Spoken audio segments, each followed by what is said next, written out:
Hey, what's up everybody? Jake here and welcome to the hobby. We are on episode 3 of the $100 Pokemon collecting challenge. The challenge where I limit myself to a $100 budget every single month and I try to get the most valuable Pokemon card collection I can as a brand new Pokemon card collector. Now, as a brand new Pokemon card collector, I really need to have some goals for myself. So I decided my very first goal is to complete the original 1999 base set unlimited. Now this is going to be an interesting challenge because if you look on eBay, the average price for a complete set of the original 1999 base set of Pokemon cards are going for around roughly 600 to 700 US dollars, which is way more than our budget. We really only have $100 every single month, so it's going to take us 7 months to collect the whole entire complete set. But I'm going to try my absolute best to do it, and I think we really hit it off strong this week. Isn't that a beautiful Mewtwo? This card is over 20 years old. It is around actually 23 years old. A really cool base set Mewtwo card. Can you guess how much I spent on this card? I spent a whopping $7 for this Mewtwo.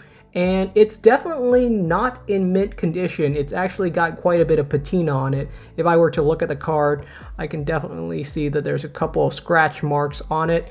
It's blemished, but it's mine for $7. A gorgeous Pokemon card for $7. It's definitely not in mint condition. This is going to be a binder copy, and as a budget Pokemon card collector, I'm super stoked about it. It's such a cool card and I have it inside of my collection. I don't even care that it's not perfect. I think it's great, it's gorgeous, and I'm going to display this card. So this was my first pickup, was a base set Mewtwo holographic for a whopping $7. I think that is super neat. Great quality card. My actual goal is I'm going to try to complete the whole entire base set unlimited for under $200. We're going to try to see if I can reach that goal. I think I can if I can really make my money stretch. Next up, we also have another huge hit from auction sniping. We got ourselves a Gyarados from the base set as well. Gonna try to complete this whole entire base set for under $200. This Gyarados is so nice. Unfortunately, I could probably get a cheaper Gyarados. I'll be honest, I could probably get a Gyarados even cheaper. This Gyarados I spent $8 on. Wow. Yeah, I know, I'm a huge spender right now. This Gyarados is nicer than the Mewtwo, so that's why I was willing to go a little bit higher. I was willing to go $1 higher than the Mewtwo, but overall I'm happy with it. I love Gyarados, and you just can't beat those original artwork. This card is iconic and it's a classic. So we got ourselves the Gyarados. I was not able to get any of the big three, being Blastoise, Venusaur, or Charizard. The Charizard is going to be the trickiest one. I'm going to try to snipe the Charizard for under $40. It's one of my goals. I have to snipe it for under $40. I have to find it on TCG Player or another website like eBay auction listings for under $40, or maybe even Mercari, any website that sells them, because that's the only way I can make this work. I'm gonna have to find the best Charizard copy I can for under $40, a base set 1999 Charizard. Now what we did get was a Poliwrath for $6, and this is actually a pretty nice Poliwrath. Last I checked, yeah, even nicer than the Mewtwo or the Gyarados. I would probably call this like a PSA like 6 maybe. It's not perfect, but these are binder copies, and I think if my goal is to complete the whole entire set for under $200, this is what we're going to have to really do. Next up, we got ourselves Nidoking. So I'm starting to collect most of the holos, but I'm really focusing on just the major holos right now. We got ourselves the Nidoking. This one, oh, this one's super nice. Got it from TCG Player for $6. Again, really nice, not perfect, probably the same condition as the Poliwrath, maybe like a PSA 6, but in terms of condition, I'm happy with that. That is pretty darn good. Now, next one up, we got another holo. We're going with the holos first. I also have some non-holos, but we gotta finish all the holos. We got ourselves Magneton for $6 as well. Another great card. I got all the listed prices that I paid for these right here. All right, here's a big one. Here's a big one. Another heavy spender. We got ourselves Zapdos, and I spent a whopping $8 on this card on an eBay auction. Insane, $8, guys. This card, yeah, it's definitely a little bit damaged. If I zoom in really close, you can definitely see all the damages that is on this Zapdos. It's definitely lost a couple of HP from all those damage, but it is my Holo Zapdos from the original base set, and I'm happy with it. This was the cheapest one I could find, and the most I was really willing to pay on it for was $8. So to keep myself under budget, that was what I had to do. So we got ourselves this Zapdos. There are cheaper Zapdos out there. You can probably find copies that are damaged of the original base set Zapdos for as low as maybe like $4 or $5 on TCG Player, but they're definitely damaged, like really chewed up. This was the nicest copy. Like, it's real close on the scale. You know, you got to have quality at the same time as value, like how much damage it really has. So this was just the right balance in terms of damage and condition. So that's good. We're going to keep that one on the background. Next up, we got our final Holo, and it is the cheapest Holo that I was able to afford, and that was the Clefairy. This one only cost me $5. So very affordable when it comes to the Clefairy. Once again, probably like a PSA 6, or maybe this one's a 7. It's a little bit nicer. Well, actually, no. The surface on this Clefairy is definitely got a little bit of issues on it as well, but it's my Clefairy, and I'm happy with that. So moving on to the non-holos, we were not able to get the whole entire original base set, but we got quite a few of other cards. We got ourselves the Electabuzz, the regular rare. Pulled this one for $3 on TCG Player. We got ourselves the Pidgeotto, another rare, for just $3. We got ourselves the Pikachu, a common card, but Pikachu is being very popular. Pikachu cost me $2. And we have just a couple of other uncommons. We got Magikarp, Kadabra, Wartortle, and Growlithe, which I spent around $2 each on. So nothing really too crazy. I think all of this batch actually came out to $6 because I was able to buy them from a single store and save myself some money that way. If you buy them each from a different vendor, they can usually go up a little bit more expensive. So we spent a total of $60 to really increase the value of our collection. I know that a lot of these cards have actually gone up in price since I last purchased them, which is crazy how quickly the market is moving. But over the past couple of weeks, the prices on pretty much every single base set card has really climbed up by around 20 to 30%. So it's really insane. I'm not even sure what's happening right now because there really hasn't been any news. But yeah, prices have started to reclimb over the past couple of weeks.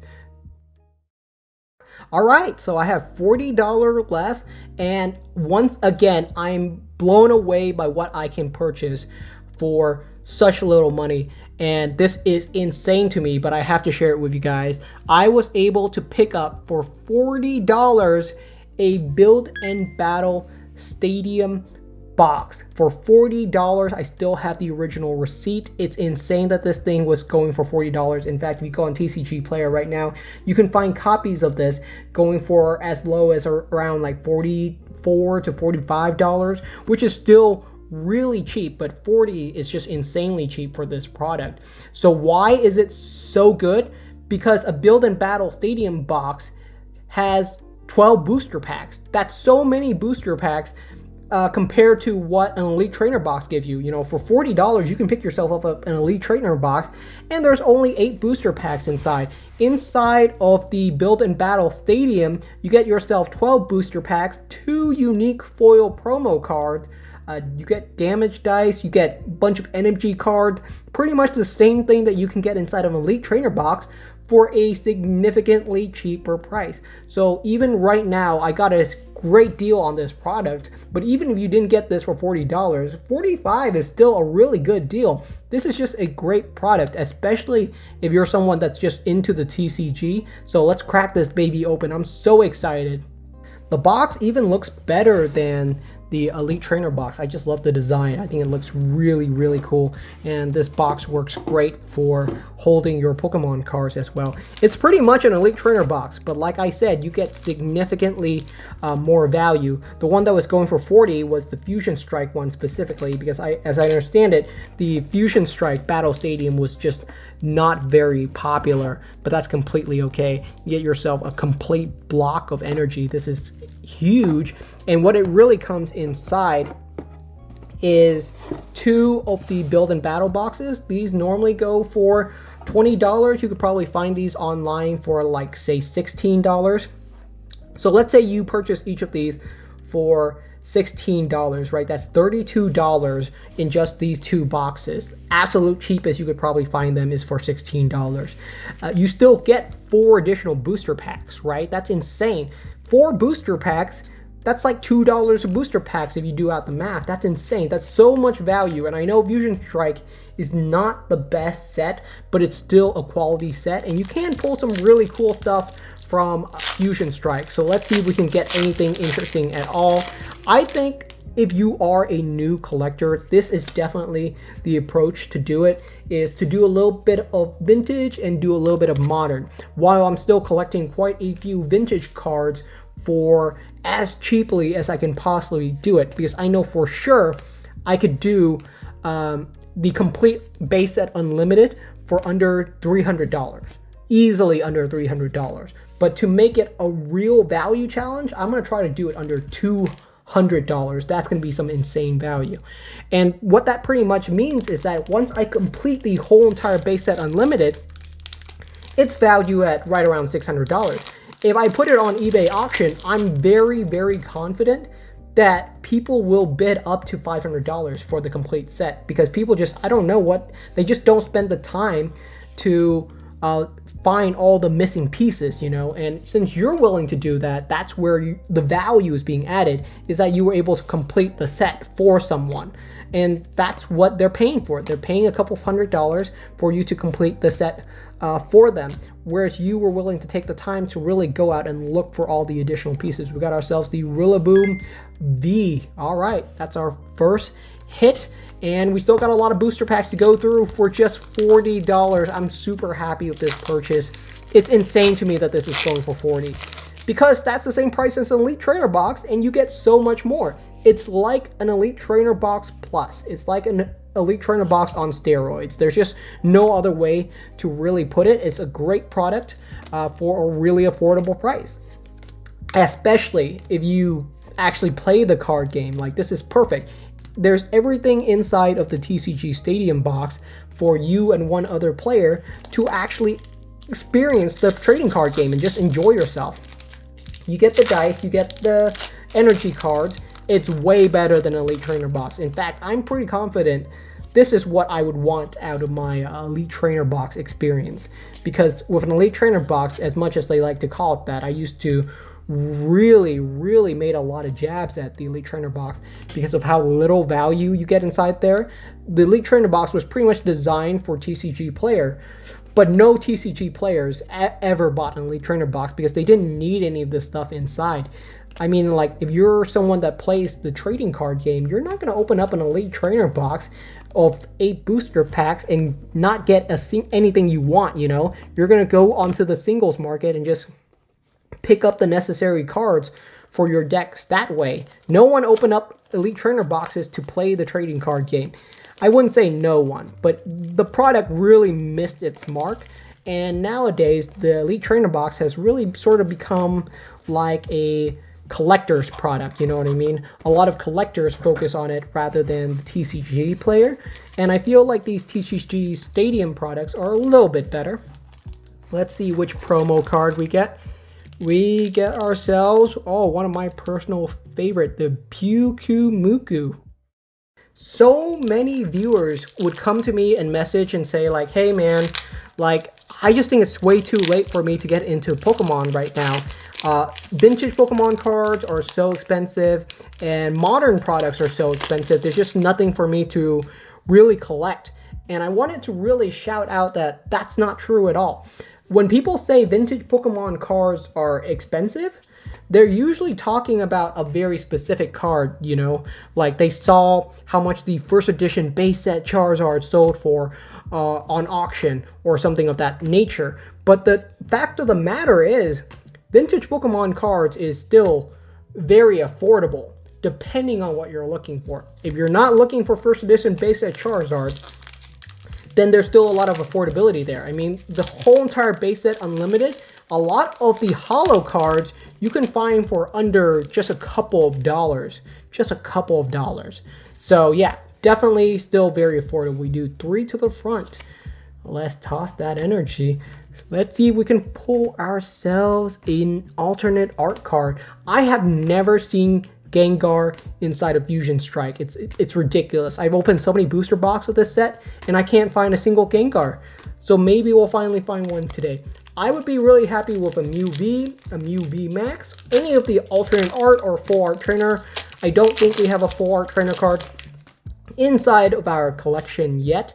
And from what I understand, I think the rumor is that the build and battle boxes tend to contain a little bit of a better pull rate. And the reason why that is because the build and battle boxes are presented to people at the events, at the pre-release event, and it's really supposed to build up hype for the set. So you might understand why they might put in some little bit better cards. We got ourselves our second hit, Lucario V, with some really poor centering. Not a very good card either. Is there a Lucario V Max? I don't think there's a Lucario V Max. I think there is a Lucario V Star coming out later. Maybe it's good because that Lucario V is a terrible card, so it's going to need some serious help. We do 1, 2, 3 to the front. Yes, I would say vintage Pokemon cards still extremely affordable, and I will die on that hill. I think if you're talking about expensive cards, you're really talking about something specific. Like, of course, you're not going to get yourself a first edition base set booster box. You're not going to get yourself a first edition Charizard. But if your goal is to simply collect the original base set unlimited, and the only difference between first edition Charizard and base set unlimited is a little tiny little stamp that says first edition. As long as not having a first edition stamp on your card doesn't bother you, because it really doesn't bother me, and my focus is just the original artwork, then you can definitely complete the original base set at a very affordable price. If that's what you want and that's where your nostalgia is going to hit you, then cool, you can do that. Our second promo, and I actually really like this one. We got ourselves the Deoxys with the Fusion Strike, Single Strike, and Rapid Strike as all of the different typing that it has. That is such a funny card. I just love it. My current goal right now is for me to really get the big 3 cards. If I can purchase myself a copy of the original base set Charizard, Venusaur, and Blastoise for under $80, I think I can confidently purchase the rest of the original base set for under $120 individually as I find good deals on them. That's going to be my goal right now. The most challenging one is definitely going to be Charizard. Charizard is so desirable that there's no such thing as like an underrated auction for Charizard. You know, every single auction for Charizard, there's like 15, 20 people watching it and sniping them at the very last second. Because Charizard is such a tradable card and so many people want it that it's just trading like butter. Even though I could probably find copies, someone might really rack up, and I'm gonna have to really stay below my budget. Hopefully we can find a copy for under 40. That's gonna be our goal. It has to be at least a decent copy too. I'm hoping I don't get myself a damaged copy. Meryl, holographic reverse, and in the back we got ourselves Inteleon V. I will happily take that. So right on, we're starting to get some decent hits. That's pretty good. Let's move on to our last couple of booster packs. Yeah, as a new collector, I think it's just fun to open up booster packs as well. Can't really complain. We do 1, 2, 3 to the front. Let's toss that energy. And let's see if we pull ourselves something decent. I would love to pull a Shauna 4-art card. I think Shauna is in this set. We got ourselves the Frostmoth holographic reverse and Toxtricity holo rare. All right, we got ourselves a holo rare and we pulled ourselves an ultra rare. So I am not thinking that we're going to pull anything else, but who knows? Maybe we'll have some last pack magic. And then we can check out the budget binder to see where our whole entire collection is looking, because I actually think it looks pretty decent for our progress so far. We got ourselves Eevee, holographic reverse, and in the back, Blissey as our rare. Recap of last episode, we were able to get the whole entire amazing rare set for such an affordable price.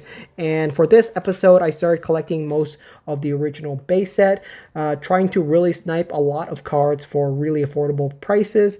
And most of these cards are not in perfect condition, but I think they are perfect for a binder. They look gorgeous on display. You can't really see any of their imperfections once you're just displaying them inside of a binder. And I think these are the perfect kind of cards. And these cards definitely deserve a great home. Got quite a bit more, and we also pull some ultra rares inside of today's video, so I'm pretty excited for next month, where I'm going to really try to complete the rest of base set unlimited and see where the gaps are. Gonna try to go as cheap as I can.